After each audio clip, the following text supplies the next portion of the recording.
Kita nak bagi tahu dengan Esko Kerajaan Negeri, kan? Bocor di pejabat kamu. Yang kita ada apa dia? Kronologi, ringkasan kronologi kes merujuk kepada 68504. Dia terangkan daripada tahun 1994 apa yang berlaku. Dan saya nak rujuk kepada pelayan.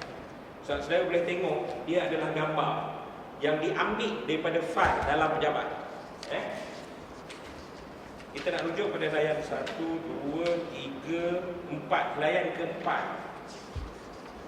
usaha rezon. Kamu nak rezon atau tukar status, kamu kena ada ulasan teknikal jabatan. Ulasan teknikal jabatan.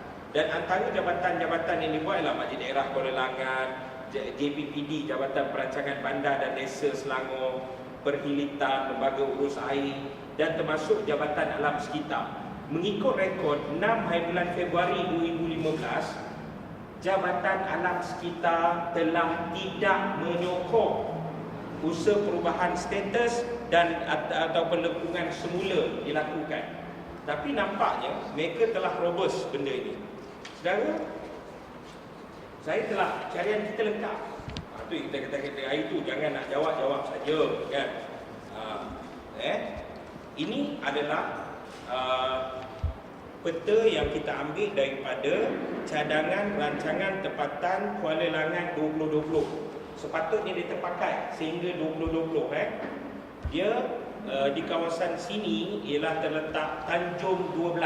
Salinan ini akan diedarkan kepada semua teman wartawan. Saudara, di sini terletak Paya Indah Wetlands. Bersepadan dengan Paya Indah Wetlands ialah Hutan Simpan Kuala Langat Utara. Rujuk balik kepada kertas yang bocor di pejabat Esko, muka surat tadi, saudara, menyatakan apa? Cadangan pindaan tersebut bukan sahaja melibatkan Paya Indah Wetland, tetapi termasuk Hutan Simpan Kuala Langat yang dicadangkan sebagai kawasan pembangunan. Maknanya bukan Paya Indah Wetland sahaja, Hutan Simpan Kuala Langat juga terlibat sebagai kawasan pembangunan. Saya nak bagi tahu seperti yang saudara Nasir sebut, di seluruh kawasan negeri Selangor sekarang ini dilemanya apa? Red tape dalam pembangunan. Malah ada kawasan majlis daerah yang antara contoh yang disebut ialah Majlis Daerah Selayang, Majlis Perbandaran Selayang, tersekat pembangunan. Malah ada orang pemaju Bumi Putra kecil nak majukan tanah, masuklah permohonan cari individu macam-macam lah, kan? Tetapi kawasan tersebut tidak direzon. 3 tahun orang tunggu. Ada syarikat sampai Gunung Tikap. Sebab apa? Oh, ini bukan tak ada bajet, tak ada peruntukan, ini bukan keutamaan. Tetapi tiba-tiba dalam naik aja bulan-bulan pertama dia jadi beti besar, terus tumpu kepada tanah ini. Terus melalui kronologi ini, pertukaran dan perubahan sangat laju. Jadi kali itu saya sangat pelik kenapa benda ini berlaku, dan saya percaya kita pasukan kami bertambah besar, melibatkan ramai aktivis-aktivis penggerak keadilan setempat juga, dan kita sedang meneliti beberapa dokumen yang kita percaya ia akan membawa kepada pembekaran yang lebih besar. Kedudukan, saya nak menjawab isu kedudukan Paya Indah ini. Paya Indah ni saudara, kalau dalam map saya Google, ini kawasan Paya Indah, kawasan yang dipanggil Paya Indah. Ia menganjur sehingga ke kawasan Persin di kawasan Putrajaya. Maknanya sebarang bentuk pembangunan di kawasan sekitar akan memberi kesan terjejasnya ekosistem kawasan tersebut, termasuk kepada kawasan Paya Indah. Saya banyak hilang ayat, pandai wartawan bantu.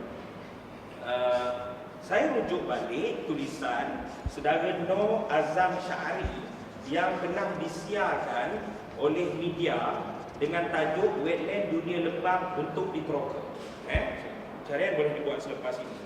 Menyatakan dengan jelas Wetland Putrajaya merupakan kawasan simpanan atau pusat wetland yang ke-6 di negara ini selepas Tasik Bera, Taman Alam Kuala Selangor, kawasan perlindungan wetland Paya Indah di Selangor, wetland Likas Sabah dan kawasan perlindungan burung Kuala Gula di Perak.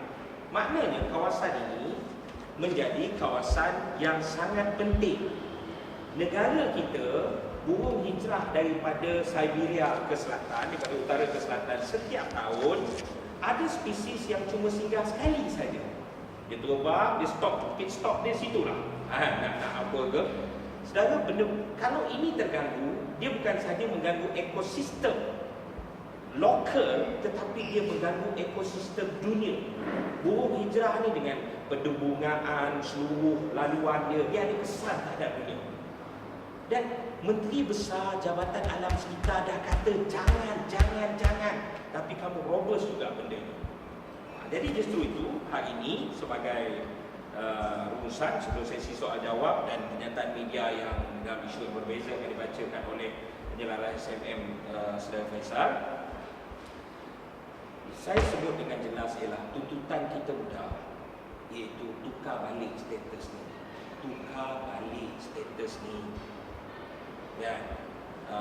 Dan kedua ialah daripada segi kita sedang usaha untuk menemukan, kita tengok ada satu yang sangat tidak kena di situ, kita sedang usaha dalam menemukan perkara tersebut. Dan yang ketiga ialah kenapa kamu perlu tutup maklumat dan kamu kena menipu. Dan sudah tentu kamu sedang tutup benda yang sangat besar dan benda yang sangat salah telah berlaku.